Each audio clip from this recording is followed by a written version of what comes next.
Hello friends, আজ আবারও এক সত্যি কাহিনী নিয়ে আপনাদের কাছে রুদ্ধশ্বাসকে ঊর্ধ্বশ্বাস করতে আজ ভুতুড়ে প্রেমিক শুরু হচ্ছে।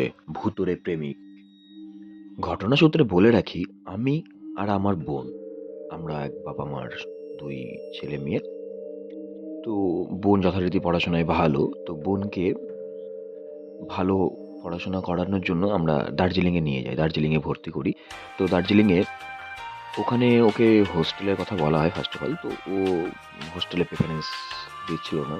ও বলছে একটু সবার মাঝে, ও কোনোদিনই সবার মাঝে সেভাবে বড় হয়নি, একা একা থেকে ওর অভ্যাস। তো ওকে হোস্টেলে না রেখে একটা পাহাড়ের ওই ঢালে একটা রুম ঠিক করা হয়, যে রুমে ভাড়া হিসেবে মাসিক মাসিক ভাড়া দিয়ে ওখানে রুম ঠিক করে সেখানে ভাড়া থাকা হয়।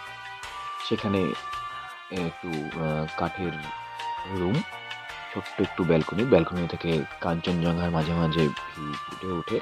আর পাহাড়ের সেই স্নিগ্ধ মৃদুমন্দ হাওয়া রুমের ভিতরে মাঝে মাঝে এসে কড়া নাড়ে। আর পাশাপাশি রুমটার সাথে বেশি কিছু ছিল না, জাস্ট ঢুকেই একটা ডাইনিং রুমের মতো, পাশে একটা ওই ব্যালকনি, পাশে একটা ছোট্ট রুম, ব্যাস এইটুকু নিয়েই সেই রুমটা ছিল। যথারীতি তারা সেখানে তাকে সেখানে রুমে প্রবেশ করিয়ে দিয়ে আমি রুমের মধ্যে দাঁড়িয়ে একটা সিগারেট খেলাম। ও আমাকে বলছে, কিরে তুই কেন ওখানে সিগারেট খাচ্ছিস রুমে? আমি বললাম, কেন, তুই যখন খাস কদিন পর তো একা একা থাকবি, তুই তো বলছিস সিগারেট খাবি। তো যথারীতি কিছুদিন যাওয়ার পর ও সেই ব্যালকনিতে দাঁড়িয়ে দাঁড়িয়ে মাঝে মাঝে সিগারেট খেত, আর আমাকে ভিডিও কল করতো, কিরে দাদা কেমন আছিস, বাড়িতে বাবা মার সাথে কথা বলতো। তো একদিন ও ঠিক সেরকমই ব্যালকনিতে বসে বসে সিগারেট খাচ্ছে আর দেখছে ধোঁয়াশার মতো আকাশে কিছু একটা যাচ্ছে। তো সেটা কিছু ছিল না, আলটিমেটলি সেটা মেঘ ছিল। পাহাড়ের ঘেঁষা এক পাশে যেহেতু ধোঁয়া টোঁয়া লাগিয়ে দেয়, তো সেখান থেকে মেঘের একটা আস্তরণ চারিদিক দিয়ে ঘিরে ঘিরে যাচ্ছিল। তো কিছুদিন পর সেই রুমটা চেঞ্জ করে দেওয়া হয়।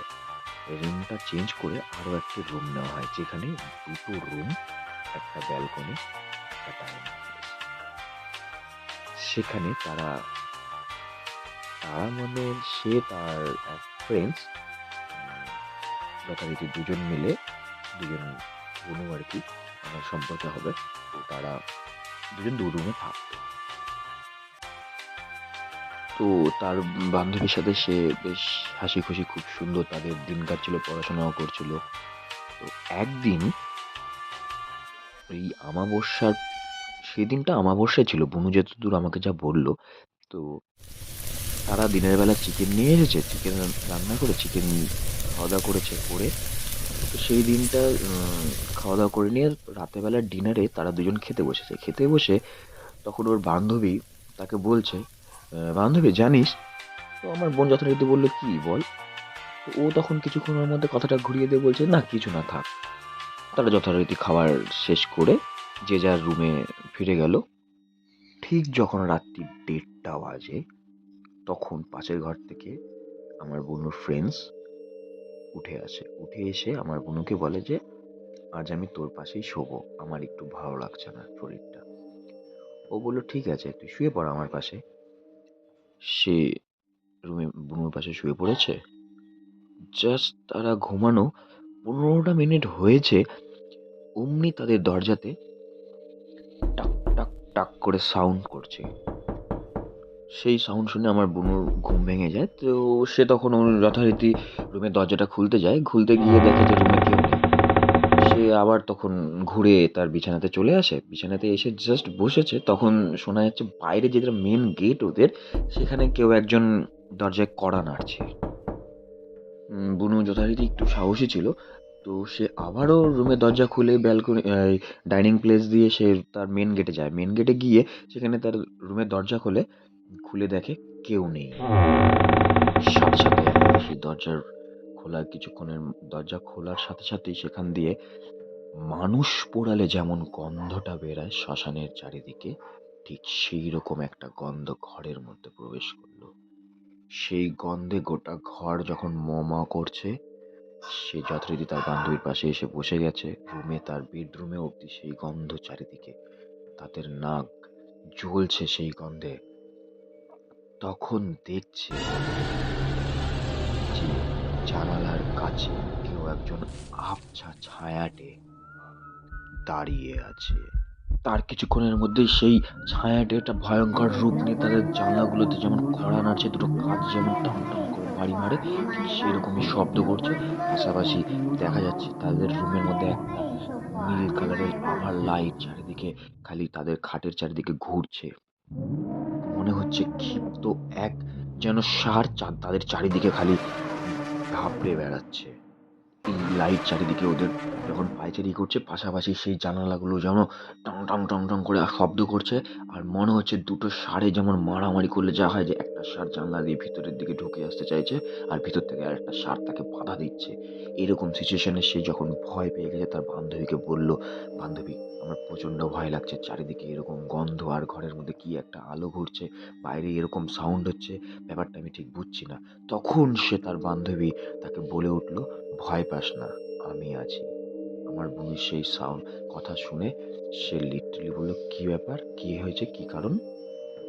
আমার বুনুর বান্ধবী তখন তার মাকে কল করলো, কল করে ডিটেলস তাকে খুলে বলল। খুলে বলতেই তার মা সেখান থেকে আজব শব্দে বলছে, কে কে এসেছে, কে এসেছে? সে তখন বলছে যে একটা নীল রঙের আলো। তখন ওর মা ফোনটা যেহেতু স্পিকারে ছিল, আমার বোনও তখন শুনছিল, তখন ওর মা আমার বোনকে বলছে, মা তুমি ভয় পেও না, ওটা কেউ না, ওর পূর্বজন্মের ভালোবাসার মানুষ, এই জন্য তাকে পিছন ছাড়ছে না। আমার বোনও শুনে লিটারালি শকড হয়ে গেল, এটা হওয়ারও থাকে। তখন তার মা কিছু একটা পূজা টুজো করে নিয়ে তাদেরকে বলছে যে তোকে ক্ষতি করার জন্য অশুভ এক শক্তিকে পাঠানো হয়েছিল, যেটা জানালার বাইরে তোদেরকে ক্ষতি করার চেষ্টা করছে, আর ভিতর থেকে তোকে তোর আগের বয়ফ্রেন্ড বলা যায়, কি বলো, বয়ফ্রেন্ড তাকে প্রোটেক্ট করছে। এই নিয়ে তাদের দুজনের মাঝখানে একটু সংঘর্ষের মতো। পাশাপাশি সেই গন্ধ চারিদিকে মনে হচ্ছে দেহ পোড়া সেই গন্ধ নাকগুলোকে ঝাঁঝালো করে দিচ্ছে। যথারীতি সেই রাতটা না ঘুমিয়ে তাদের বেরিয়ে গেল। পরের দিন সকালবেলা উঠে যখন তারা বেরিয়ে যাচ্ছে, আমার বোন তাকে বলল, তুই তোর বাড়ি চলে যা, আমি আমার বাড়ি চলে যাচ্ছি। কারণ আমার বোন সেদিনটা প্রচণ্ডই ভয় পেয়েছিল। তখন তারা যখন বেরিয়ে গেছে রুমের থেকে বাইরে, তখন ওর বান্ধবী বলছে, না আমাকে কিছুটা আগিয়ে দিয়ে তারপরে তুই যাস। যতক্ষণ আমার বোন তার সাথে ছিল, ওদের চারিপাশে সেই দেহ পোড়া গন্ধ যেন তাদের পিছন ছাড়েনি। তাদের সাথে সাথে সেই গন্ধ অনেকক্ষণ ছিল। যখন তার বান্ধবী চলে গেল অন্য রুট দিয়ে বাসে করে, আমার বোন যখন একা, তখন সে সেই গন্ধের থেকে রেহাই পায়। আমাদের কাছে যখন বাড়িতে সেই সবগুলো কথা শুনছি, আমাদেরকে বলছে, তখন আমরা তো ওর সাথে আর থাকতেই দিইনি, যথারীতি রুমটাও চেঞ্জ করে দিয়েছি। আপনারা শুনলেন ভূতের প্রেমী। নেক্সট এপিসোড নেক্সট গল্প নিয়ে খুব তাড়াতাড়ি আসছি। তার আগে সাবস্ক্রাইব